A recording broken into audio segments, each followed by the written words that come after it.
Hello, everybody. Welcome to another episode of the Outrageous Grace podcast in our Let's Talk About It series.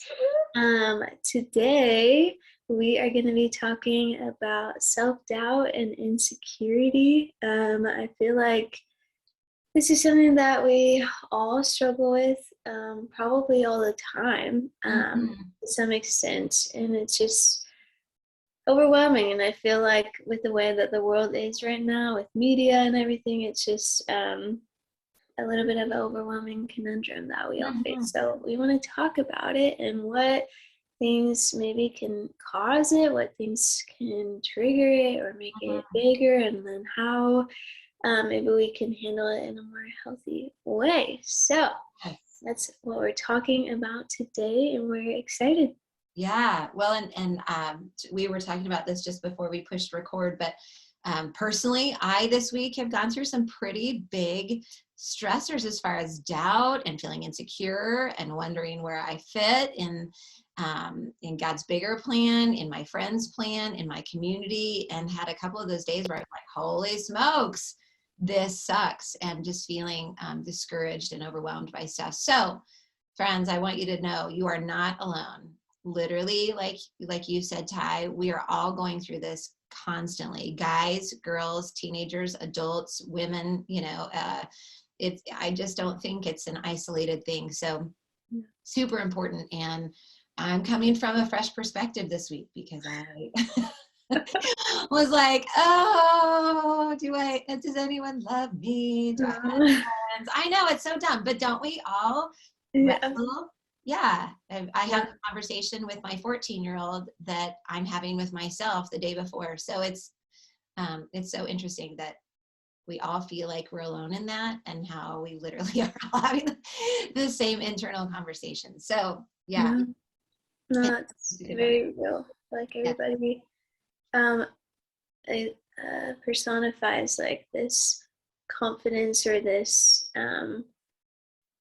I don't know, like I've got it all together, whether that's on social media or in person or something, because I feel like we all, like you said, we all think that we're very alone in the struggle of insecurity, but I think it's kind of the opposite. And how healing would it be if we could just open up that conversation and realize that we are all in the same boat of insecurity and doubt and discouragement within ourselves, and it's not something to be insecure and discouraged about that you are insecure.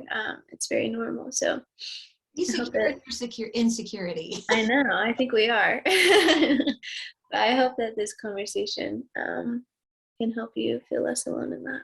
Yeah. And I just want to throw out this quickly. We're recording during Easter week, and thinking of just all the insecurity and doubts that came up in the disciples' minds and the followers of Jesus, like what in the world is going on? They went from triumphal procession to the Saturday where all of a sudden, what on earth just happened? And did we get it all wrong? Did we misunderstand? Did God call us to something weird? What is this?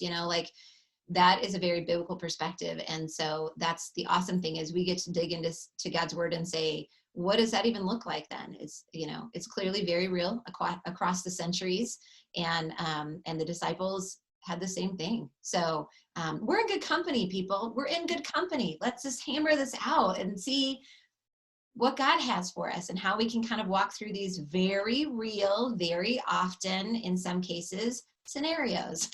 Yeah, for sure. I think that when we talked about this earlier, first we kind of wanted to maybe address areas that can grow our insecurity, or areas that contribute to these things that we go through. And I feel like the most obvious that we probably all are aware of, but we still get sucked into on a daily basis, is our media intake. And I actually have written a lot of stuff on this in my undergrad, so I've kind of studied social media's effects on self-esteem and insecurity. That's actually my senior thesis. Anyways, crazy. But it's been very interesting to see, because all the studies pretty much show the same thing, that the more that we use social media, the more maybe we experience feeling depressed, or the more we have poor mental health development or poor self-esteem. And it's kind of the same idea of like, we're consuming so much of other people's lives that there's a lack of living our own life. And really, I don't see how that could produce anything good, because there's nothing to enjoy about your life. There's nothing to be secure about in your life if you're not even living in it. Sure. If you're constantly observing other people's highlights and other people's lives. And so I feel like that is a big thing that causes insecurity in our day-to-day lives, I would say. And I know you had some thoughts on that as well. Yeah, it's interesting. You know, the Lord always brings together things to talk about and things that come to our mind. And just this week, I get an email, a newsletter from I would call them a parent support for teenagers, and it's just Access Media. They're so good. They send lots of good content. And this week, their newsletter sent out something about split screen sadness, and this article that came out through The Atlantic. And it was studying teenagers. But as I was reading it, I'm like, this does not just apply to teenagers. And the whole idea was how we have this mental health crisis. And so much of it comes from what they're saying is it's not necessarily social media itself, that maybe there's some good, the bads, you know, we all know that everything has an evil, everything has a good, but more than anything, it's like you were saying, Ty, that it's missing out on all of those things. We're spending hours, and our kids are spending hours on social media. So rather than having jobs and hanging out with friends and going to driving and like we did, run the neighborhood and go do all these things, they're stuck on social media. And so they're missing out, like you said, on life. And so The Atlantic, who is not a Christian publication, was saying just literally not having life is causing more anxiety in our hearts because we are not doing the things we were designed to do, live in community. And another thing that it brought up that I think is so true is that the news has never been more at our fingertips than it is at now. Even your social media pops up, right? Doesn't it pop up things that are interesting in the news and what people are saying and things they think you might be interested in? But we have all of this ongoing 100% news where you can refresh and a new news article pops up. And guess what? Bad news sells. Nobody logs on and here's all the good news. They want to know what's the bad news, right? So bad news creates this insecurity in us. The world is falling apart. Everybody's got it pulled together and I don't. We've got all these things that, that are constantly going on. And now we're aware of it on a minute by minute basis. Like, talk about us being ripe for insecurity and self-doubt, right? It's chaos. Yeah. Overwhelming. So yeah, I don't think that's just our teenagers. I feel it too. No, totally. And I was even listening to this podcast the other day, and they were just admitting that they face-tune all their photos that they post, which is a very common thing today. But I went and looked at like some of their before and afters because I was just curious, and I was like, oh my gosh, I feel like not only do we just consume all this media, it's not even real, and it's painted as real. And so it's kind of like, I mean, like you said, it's just stirring up this like unrealistic insecurity and expectation and anxiety, and it's just like overwhelming. And I feel like even accounts where people are quote unquote real, it's almost like glorifying that kind of vulnerability in a way that's like, oh, I could never, it's still a comparison. I don't know. And I just have been blown away by that I just feel like the more time we spend in media, the more time we're just consuming so much fake stuff. And I feel like that can't do anything good for us. Because nobody has the confidence to just be able to look at fake stuff and then look at your very real self and be like, oh, I fit right in with this world that I am observing through my screen all the time. Which is so hard because it really is such a big aspect of our lives these days and with connecting with people. But I just feel like we have to be so careful. Yeah. about what we're allowing ourselves to consume. Yeah. Because I feel like even the Bible talks about like what we are dwelling on, like what I forgot what the verse is, but I think it's like it talks about how it starts in your thoughts, and what you Yeah. think about becomes what's in your heart. And so I just feel like we just have to be so careful about what we're consuming and what we're dwelling on and what we're thinking about. And like, I just want to say I'm saying this just as much to myself as anybody else, because I feel like I very honestly like struggle to not wake up and just want to scroll for 30 minutes, or not just want to sit on the couch and look at other people's lives because it's fun and it's Yeah. exciting. But I just feel like we have to be careful Yeah. that that doesn't overtake our lives as well. Yeah. I was just thinking of that verse you were saying. And one of them, I just tried to look real quick. But it's out of the heart, the mouth speaks, right? So what we're putting into us is really what's going to come out. I know he references that in Matthew, but I'm pretty sure it's in Psalms or Proverbs that comes up. And so I didn't find it right away, but I do believe that's what it says. So whatever translation that is, I remember that in. Yeah. The heart, the mouth speaks, and it's so true. I think, a total side note, but I read somewhere that for every beautiful, perfect Instagram photo, 200 to 400 photos are taken first before they find the one. So let's just keep that in mind, friend. That is hours spent to be living in perfection. And then I think even just jumping down to the next part about what causes that insecurity is in our relationships. Like I see the highlight reel of people and I'm like, man, their marriages are perfect. They never fight. They always think their spouses are beautiful. They always, compliment. They say these things to each other. And I think, how real is that? How real is that? We know that every relationship has struggles. Not every relationship has maybe as severe struggles as somebody else, but again, we're just watching these highlight reels. And I think what we speak over ourselves does continue, it meshes itself into our heart, and then that continues to be the thing. And so just being so careful to watch in our relationships too, as we're struggling with insecurity and doubt. What does that even look like? Is it true, really true? All my friends have a whole nother life outside of mine, that they all hate me, nobody wants to be with me, these things that go through our heads. Our relationships with our spouses suck and everybody else is just perfect, and we'll never get it right, or they'll never get it right. Let's be honest, we don't ever blame ourselves, we blame our spouses for all the problems we have. So I think that's so real. And one of the things that you had mentioned, and I've heard this before too, and the numbers are different, but it doesn't even matter, that for every one thing that we say that's a positive, it takes for every one thing that we say that's a positive, A negative. a negative.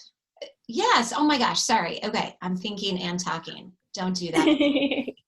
For every one negative we say, it takes so many things a positive to get it done. So whether it's 8, whether it's 10, whether it's 25, the numbers are huge. It's not in your favor, right? To stop saying those negative things over ourselves and speaking things that are harsh and unkind to ourselves first, right? I mean, that it's meant to talk about how we speak to other people, but I think it's also applicable to how we speak to ourselves. Yeah, I feel like because I feel like when we were married, that was like when we first got married, that was really hard for me. Like when we were still trying to figure out things, how we worked together, how we wanted to live and function together. I felt like social media was like devastating to me, because I just felt like, do these couples even have arguments? Like, does he really get her flowers every single day? Do they write love notes on the mirror every morning? Like, it just was like, seriously? Like, Yeah. that doesn't even make any sense to me. And it was hard because I just felt like from that perspective just came all these negative beliefs about our marriage. And I was like, well, Isaiah doesn't do that, or I don't do that, or, we have disagreements or things like that. And I feel like one of the most healing things for that in my mind was being in relationship with other couples, because I very, very quickly realized that they're very normal. And Yeah. other couples argue, and other couples have weird things, or maybe they don't buy flowers every single day, or maybe they,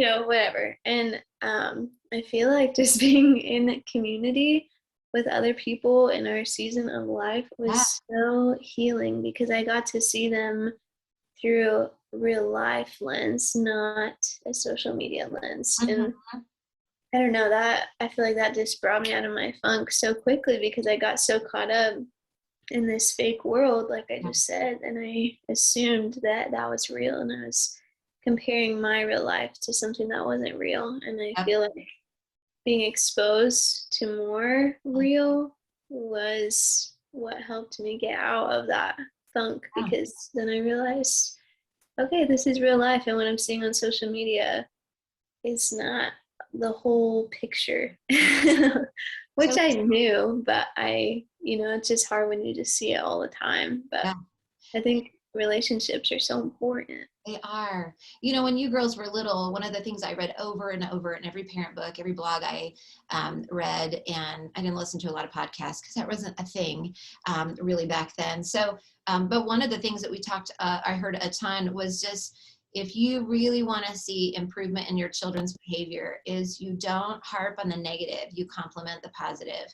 And not to say you don't discipline, because that's not at all what that is saying. What that's saying is to make sure and point out the good things, because in your little minds, right, as a child, to constantly always be on the negative is to reaffirm that in your heart, but to remind you that God has created you with purpose. You are really good at this particular thing. You are gifted in this area. I love how you did that. And I think we have to do that in our relationships, and I think we have to do that in our own heart too. And I think the easiest way to do that is just to affirm scripture in my own heart. I can very quickly come up with 1,000 things that I think are negative about who I am. And it's harsh, it's destructive. If I were to say the things that I think about myself to someone else, it would be devastating. I would never say those things out loud to anyone else. But why do I say that over my own heart? And I can't always convince myself that I'm a good person based on my own good words, but I can go back to the Creator and I can say what He spoke over me, how He created me. And in Proverbs 18:21, it says, the power of life and death is in the tongue. And that includes over our own hearts too. That is not just over how we speak to other people, but how I speak about myself. And sometimes those are internal thoughts, not the words I speak out loud, because we don't usually yell out loud at ourselves, but we certainly speak to ourselves. And I think that's super, super important, that we speak life. And it's not my life. I'm not just, conjuring up life for myself. I have no life in myself.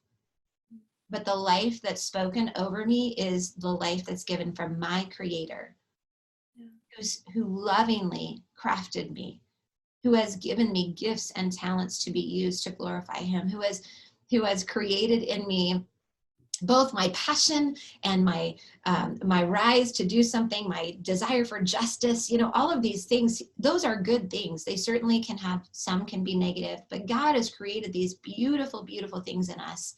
And we just need to remind ourselves that God is doing something. God is the Creator. God is the one who's challenging and changing us, and to speak that life over me, my own heart. That's so good. And I feel like too, just talking about relationships again, if you feel like you really cannot see truth over yourself, I Yeah. feel like there have been moments where I'm just like so insecure about something, or so stressed about something. And so maybe like sometimes I'll mention it to a friend, or I'll mention it to Isaiah, and just be like honest, like I've just been so insecure about this. Like, is this true? Is this Yeah. like, do you see this? And literally every single time they're like, Tylee, I've never even noticed that about you. Yeah. I've never seen that when I look at you, and or I'd never noticed that about your personality, or whatever it is. And I feel like if you feel like you're so caught up in this pit that you can't see truth for yourself, like run to community, run to your people, and have them speak truth over you, because they see you in a whole different light. They see you without all the negative thoughts. They see you without all the attacks of the enemy on your mind. They see you without all of the um, imperfections that you conjure up in your mind about yourself. And I feel like if there's ever a point where you just need truth and you feel like you can't speak that to yourself, then rest in your relationships and your community that are healthy and that are supporting you. Because I guarantee you that they're probably not going to see your insecurity the way that you see it. Yep. So maybe it would just help give you a fresh perspective Mhm. of the beauty in you and Yeah. what people see in you. But also what you said, I think it's always, always, always a good idea to catch the lie and speak truth over it. Yeah. Even if you don't believe it, it's just good to start building that habit of catching it and releasing it. But yeah. One of the things I think I've loved about finding good Christian community, and I'll say this, I don't have like 100 good, solid Christian friends that I could one bare my soul to and then ask for good affirmation that I think is 100% truthful. There, people sometimes will just tell you what you want to hear. Nobody wants to deal with confrontation. Nobody wants, or they'll just say harsh things, right? So you just pick those one or two people that you know that are in your life that would speak life over you, would speak truth over you. And I hope that as a Christian community, you have that. And I would just ask the Lord to send that to you if you don't. And maybe you do, you just don't even realize it. But the Lord can really open your eyes to what that looks like. But I know one person who immediately I can go to and I can ask what you said, Ty, is this something you see in me? And they love me dearly and they would be willing to tell me truth, and they speak life over me. And their words are so kind. And so even if there is truth, I receive that so well because I recognize like she loves me dearly. She would die for me, and she would just want to see my life grow and be fruitful. And so I just know I can go to her and she'll speak life and truth over me and affirm and pray with me. And so I would just encourage you, find those people. You don't need 1,000 people who tell you you're beautiful and you've got it all together. That isn't real. Find real people, who also can share their real struggles with you, that you can be life-giving and affirmative to. So I think there's truth in that. And one of the things I've just learned this past week, just been reminded, as we're chatting about things, and let me just point really quickly. This wasn't the main topic of what we were talking about, but just getting good biblical counseling. Especially if you find yourself in a rut. I personally believe we should all have a counselor on speed dial that you could. I wish we could just like, hey, man, this is a crazy thought. Like, what would be a really good way to just walk myself through this or get to the bottom of why I think that? But, I don't know. I don't have a counselor on retainer consistently, but anyway, this just counselor that we've just been chatting with to really get to the root of some of the things we just keep coming back to. One of the things he said was, you don't need to tell yourself you've been this way your whole life. First of all, if you have been, you already know that. No need to affirm a negative, right? But secondly, ask yourself, is this truly what I want to be in the future? Then I can ask God to go ahead and help me change that. I don't have to do it this way just because I've always done it this way. God is doing something new and fresh. It says in Isaiah that we are a new creation. He said, well, let me read it. It says, remember not the former things, nor consider the things of old. Behold, I am doing a new thing. Now it springs forth. Do you not perceive it? I will make a way in the wilderness and rivers in the desert. The idea being, he is up to something amazing. In the dry, barren desert lands, God is doing something, and he's the one that provides that. So I don't have to affirm in myself that I am already broken. I know that. But to remind myself that, you know what, I don't want to continue to do that, but I'm going to trust God. I'm going to take this to God and say, listen, I clearly have a bad habit. I keep doing this way. But Isaiah 43, 18 and 19, God says he is working this out in me. He is doing something. And I'm going to rest in that. And God is doing something beautiful in me. So again, real, honest, affirming truth is God's word, coming back to that over and over and over. I feel like that reminded me of like a very real thing that I feel every time I go to the beach. I know we talked about this when we were in Mexico a couple weeks ago, and I feel like something comes over me when I get to the beach, and I am just like a ball of insecurity and Uh-huh.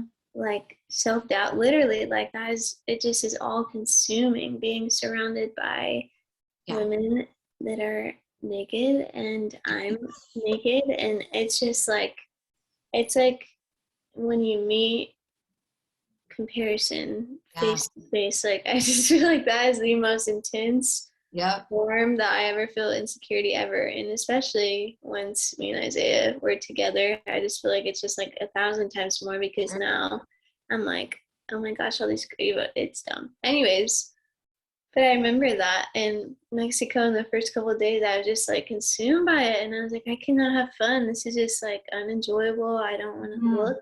I don't want to open my eyes because if I open them, then I just feel Yeah. insecure and I feel dumb and I don't want to hang out with anybody and I don't want to do anything. And um, but I feel like after a couple days, I was like, okay, I don't want to be like this. Like, I don't want this to be my personality, and I don't want to like shrivel into an insecure ball of nothingness anytime that I'm around someone that I feel threatened by. Because it's not just at the beach. That's just when it's like overwhelming amounts. And I feel like that was like a very real something that I had to wrestle with the whole week, but I just kept surrendering that and being like, okay, like I just need to let go and I just need to trust and I need to walk in confidence that I and me and they are them and that's okay, you know? And but that was like such a very, I don't, it just reminded me of what you were saying Yeah. of that you don't always have to do it the way that you've always done it, even though it's so hard. Yeah. But I love this quote that you said that is emotions don't dictate truth. Mm. And I So feel like good. that was something I just had to keep reminding myself that just because I feel insignificant Yeah. here, because there's a lot of significant people in my mind around me, that doesn't mean that that's true. And Yeah. that doesn't mean that I have to show up insignificant because I feel insignificant. Yeah. Anyways, I have repeated that to myself 1,000 times in the last week or so that I heard that quote. Emotions don't dictate truth because emotions are strong. Oh, and I just wanted to clarify. We did not go to a nude beach. We simply feel nude. And we actually, all seven of us, six of us talked about this, right? We're all yeah, six of us, the guys included, we're all like, holy smokes. I think especially at the beginning of the summer when you go and you feel like your swimsuit shrunk 10 sizes for the winter. And you're like, how are all these people have 3 inches of material and they can walk confidently and I feel like I can't remove my towel? You know, yeah, all of us were struggling with the same thing, just feeling that. And it was so interesting how we just chatted a lot about that over the week. But it is so true that those emotions can raise high, and emotions are good indicators of where we are, right? I mean, wouldn't that be counseling 101, where it's good to, we don't have to brush the emotion away and just say, this is stupid, this is not godly, Christians don't have emotion. Not true. Not true at all. Christians have emotion, and God gave us emotion for a reason. We were created with emotion. We serve a God who does have emotion. And so the beautiful thing about emotion is we don't have to let it rule us, but we can let it guide us and share with us. Is there something that I need to root out? Where does that emotion come from? For us in that moment, it was insecurity in who we were, and the value of us, and our worth, and our beauty. And so those are the things that emotions point us to, that we can get back to and say, okay, well, what is truth? What is truth in this moment? And what can I do with truth? And how do I want to move forward in action from this point? And so I think they're good. It's a good conversation to have. Have emotion. Don't live in emotion, because your world will be chaotic. yeah, Who doesn't remember their teenage years, right? Living in emotion every moment. The world is ending. It's the best day ever. That was a 3-minute window, right? yeah. Still Yeah. feel like that sometimes. Yeah. Oh my gosh. And unfortunately, it doesn't end. I think I'm at the beginning of those menopause, right? Which feels a little bit like teenage years some days, where I'm like, holy smokes, how can I be back and forth? Like, what on earth is happening? But yeah, I think emotion is real, and it's okay. Emotion's okay. So let's not be afraid of that. So I think it's good. I also think, just as we've been discussing, being made new, this is who I am versus who is God creating me to be. There's this crazy story that both the Tylee and I were talking about a week ago about the man at the well of Bethsaida, right? So this is found in John 5, and Jesus comes up to this man who has been at this well 38 years, where people carry him every morning. He begs. It's in the temple, right outside the temple, I think is what it was. Anyway, the theory was that the angels stirred up the water, and whoever entered first would be healed. So this man's been sitting there 38 years. He cannot ever get to the water first. And so he has been sitting there waiting, begging, and praying that he'll be the first into the water the next time the angel stirs it for healing. And Jesus walks up to this man, and everybody would agree, the rudest question, it seems like it just pierces our heart. Like, how could Jesus say this? Is his question is, do you want to be healed? And all of us are so offended by that. Like, our first thought is, what a cruel thing.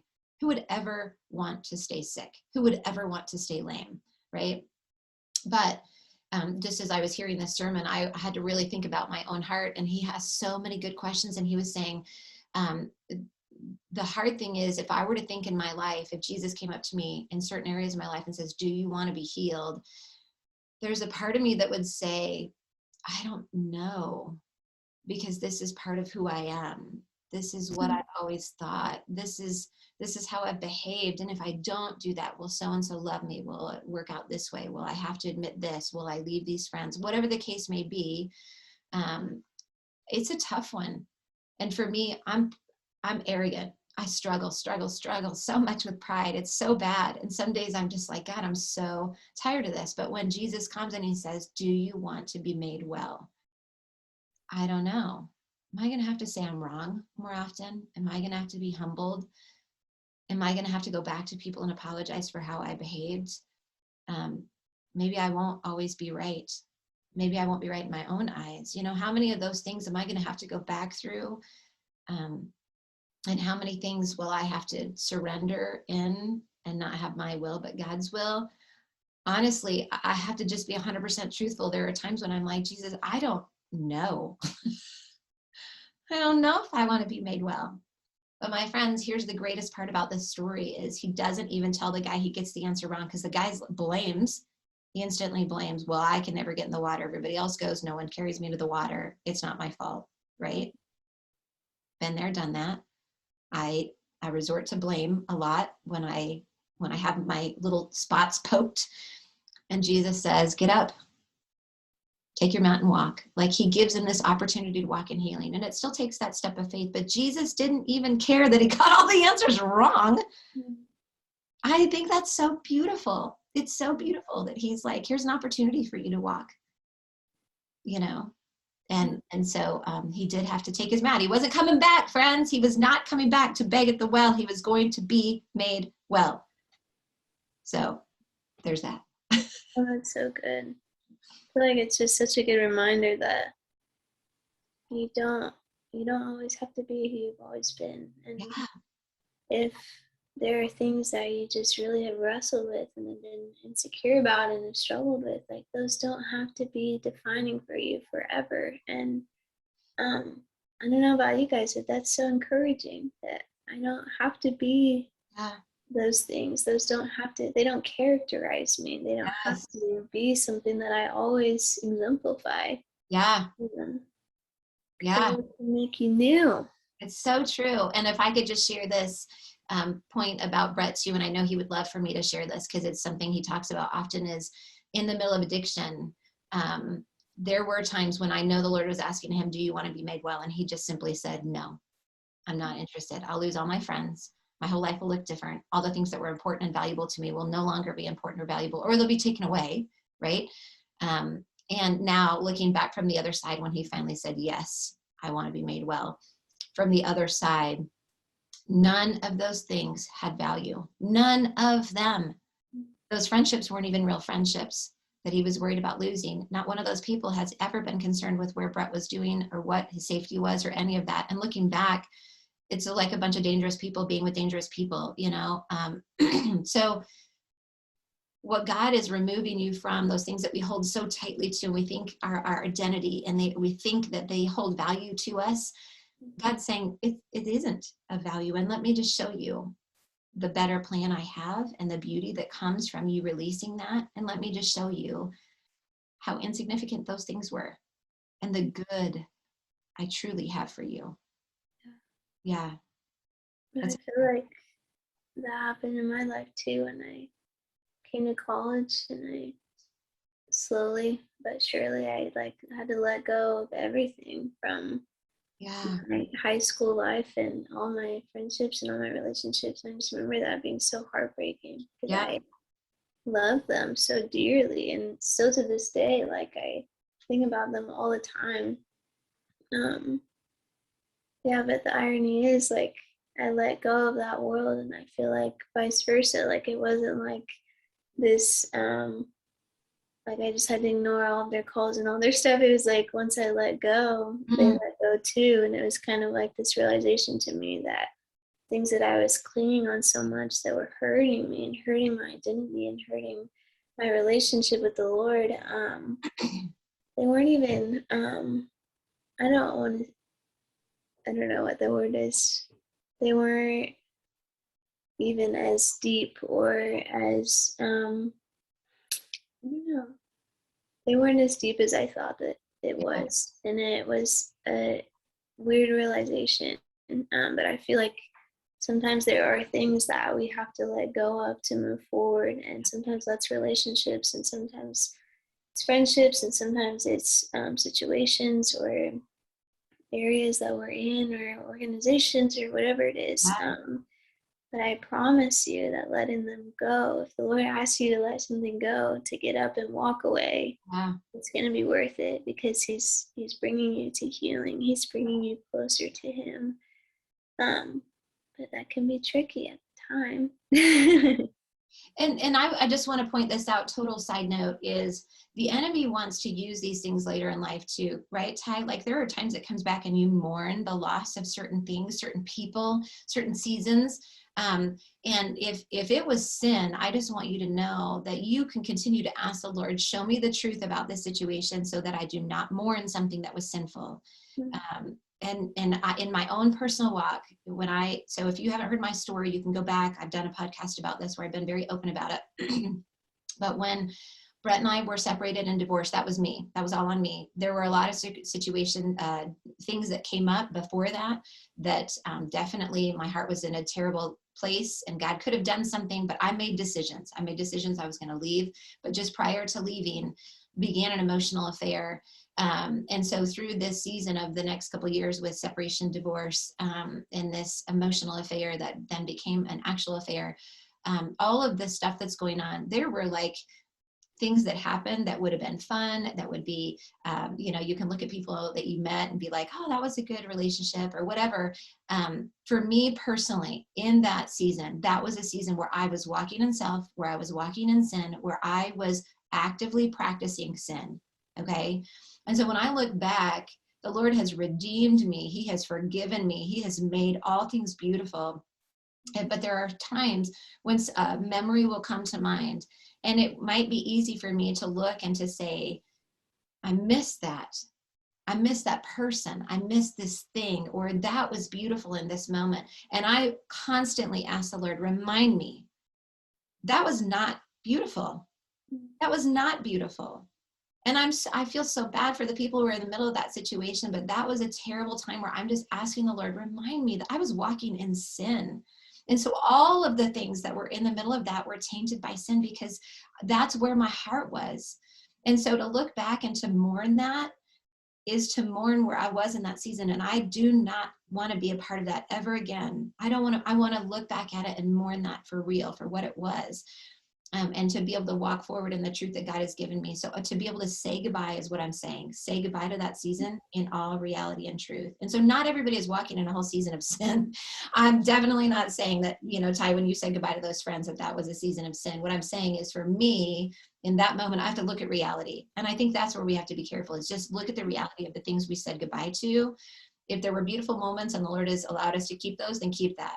But if the rest of it was sinful nature, it was yucky, demonic, whatever it was, let's be willing to look at that for the reality that it was, and not to mourn that season that the Lord has said, this was not good, and I removed this, So I think it's important to just know that God creates us to be someone, and we just do not know the purpose that God has created for us unless we allow him to take over those things in our hearts and to surrender, because then he can do that new thing in us. As soon as I surrender that and let him have that in me, he can make all things new. It's so funny that you say that, because literally 4 years later this morning, I just woke up from a dream of somebody in my past, and I just woke up feeling like that, like, man, I just miss them. But like, it was weird because when I think about it, I know when I think about it logically, I left for a reason. There was a lot of hurt, there was a lot of pain, but when I woke up this morning, I was like, I can't remember one bad thing that happened. I can't remember the pain, I can't remember the hurt. And I was like, Lord, like, what?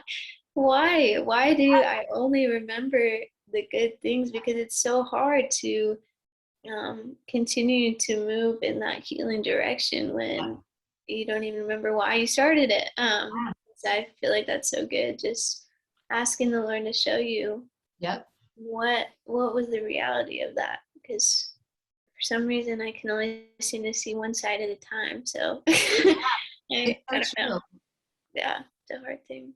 Yeah, it's so true. Well, and I think, I would say our cumulative point on this whole thing of insecurity and doubt, as we've kind of gone through all this with identity and all of that stuff, our whole point is digging in to who Jesus Christ is, who God created you to be, and what that looks like in relationship to Jesus. The whole point is we have got to identify who we are by the word of God. It says that in Isaiah 45, which I love Isaiah, so good. Anyway, in Isaiah 45:9, it says that you love him for a different reason. I do love that Isaiah too. My first son, I love him.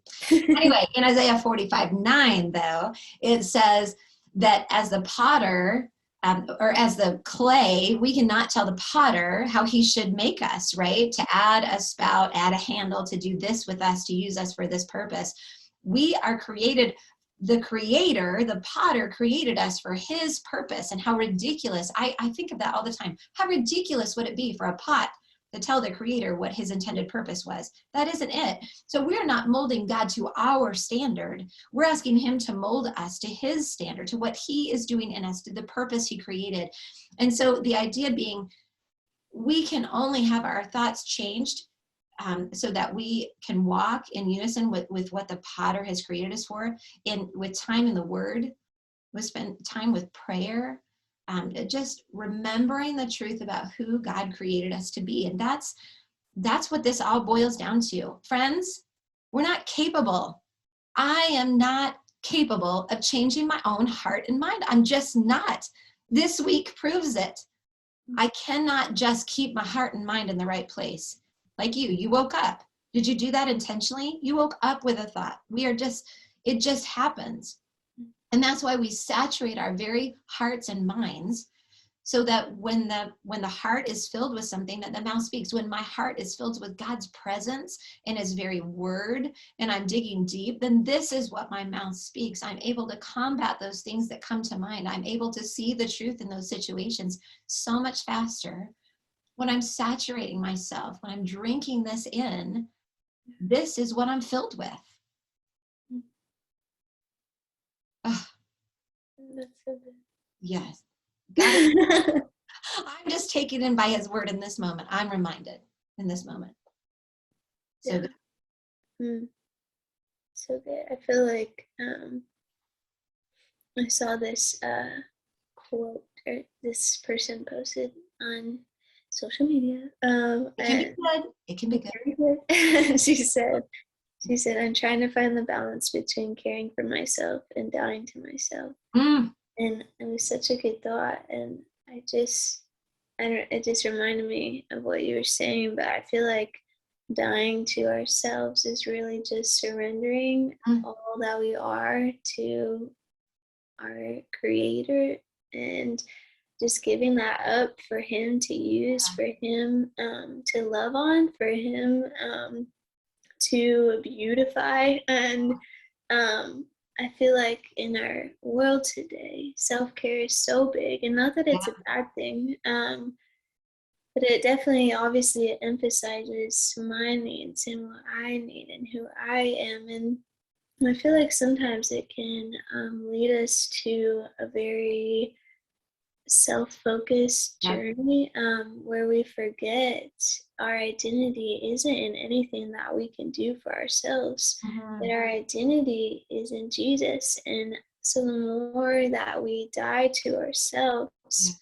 the more that we really begin to see ourselves in our true identity. And that doesn't mean that you can't take care of yourself, but I'm just saying that the world doesn't revolve around me and myself, but it revolves around me continually surrendering myself to my creator and my God, to find my source, not within myself, but within him. Mhm. Yeah. No, I think that's so good. It just reminds me, um, as we're thinking about that and dying to self, I think again, it's just coming back to what the truth is. I'm not just dying for the sake of dying. I'm dying so that I can replace death with life. And I love how in Psalm 139, where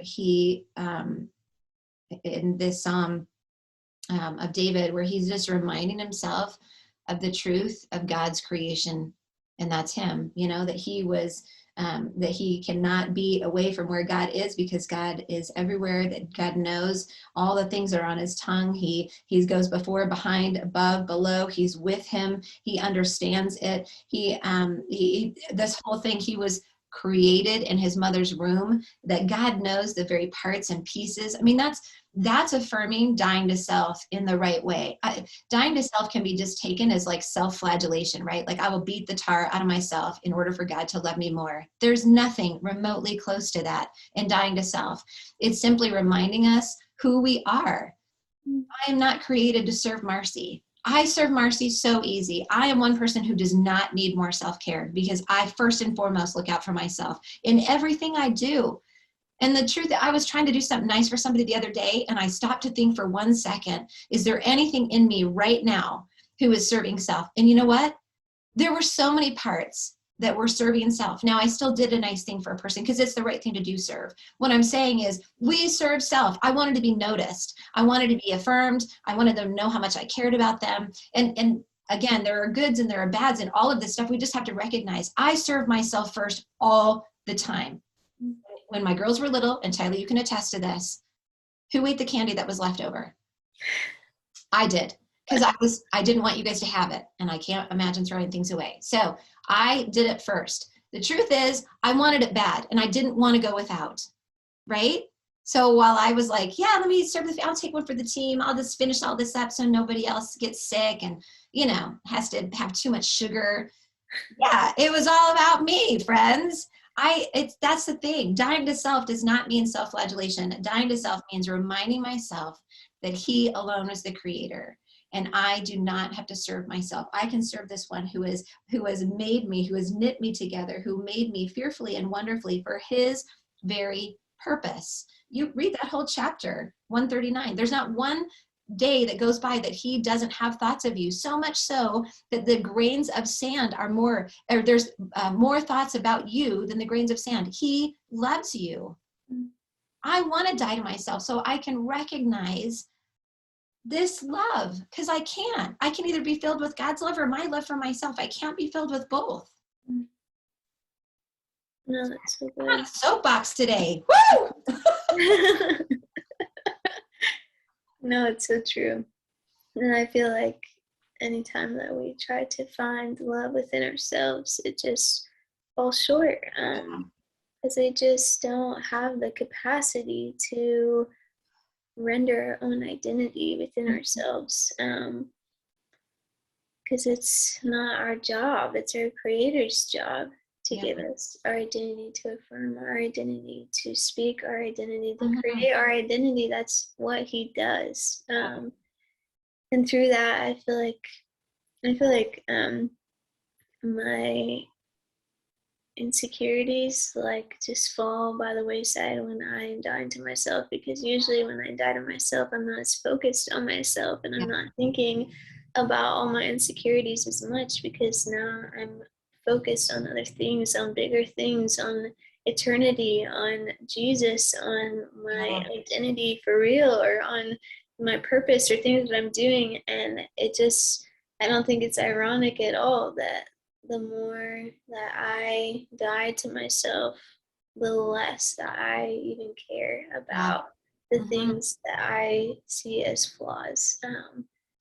So I think that just goes back to like just being so mindful about what you're consuming. Mhm. Am I consuming Jesus or am I consuming the world? Because I really feel like the level of insecurity has a lot to do with what we're filling our Mhm. hearts with and our minds with. Yep. I want to throw out a few verses there. We won't quote them all for the sake of time, but just a handful of verses that I just think when we're talking about insecurity, often that insecurity comes because we just don't see the fruit fast. You know, a tree doesn't blossom an apple overnight. It happens slowly and it grows, and that's kind of how it is in us. And so sometimes it's difficult, but just a handful of verses. 2 Corinthians 4:16, Lamentations 3:20 through 23, 2 Timothy 3:16 and 17, Ephesians 4:22 through 24. And let me just pick out another one because I have so many to ask or to name off. Psalm 19, 7 through 11 is another good one. And those are all just verses that remind us that God is the one who does the work in us, and we cannot muster fruit in ourselves. We just can't. So just surrendering to the work that God wants to do in you. And friends, he does. That's the thing about it, is he's not a God who gets angry because we get it wrong and then just says, I don't have time for people like you. He says, I created you. I know you don't get it right. I know that you're striving and searching, and even in all of our good intentions to strive and serve God, we get it wrong in that, because he doesn't desire that we do that, but that we would simply just come and we would just lay all that striving and searching and stressing and surrender, so that he can then begin to do that work in us as we keep our eyes focused on who he is and what he has provided, the work done on the cross in Jesus Christ. I mean, that redemptive work and his resurrection is so beautiful, and we just can't neglect that, thinking that we ourselves are doing this. It is truly God.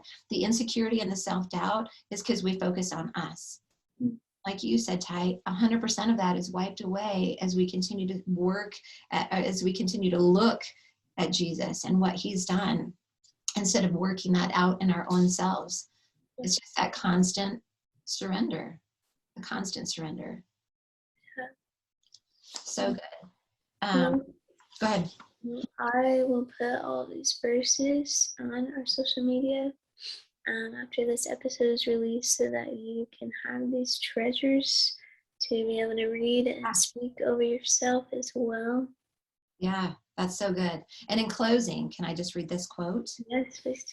Okay, so I've been reading this book, which I highly recommend, both of these books. This one is by Dane Ortland, and it's called Deeper, and it's kind of a second, although they don't have to be read in order. The first one was Gentle and Lowly, and it's so beautiful. And this second one, Deeper, is just growing deeper. The subtitle is Real Change for Real Sinners, and I think it's been so good for me. But this chapter ends so perfectly for what we're talking about.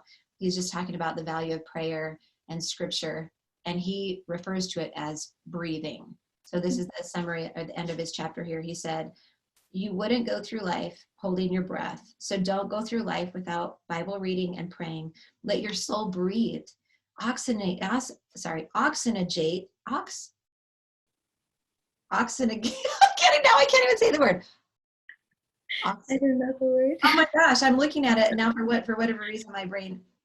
Oxygenate. There we go. Oxygenate with the Bible and breathe out the CO2 of prayer as you speak back to God your wonder, your worry, and your waiting. He is not a force, not an ideal, not a machine. He is a person.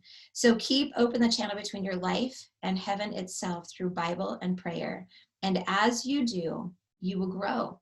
You won't feel it day by day, but you'll come to the end of your life a radiant, solid man or woman, and you will have left in your wake the aroma of heaven. You will have blessed the world, and your life will have mattered. Perfect. I do too. That is the best way to overcome insecurity and doubt, is to have a life that matters in the right things, right? Yeah. Amen. All right. Till next time, friends.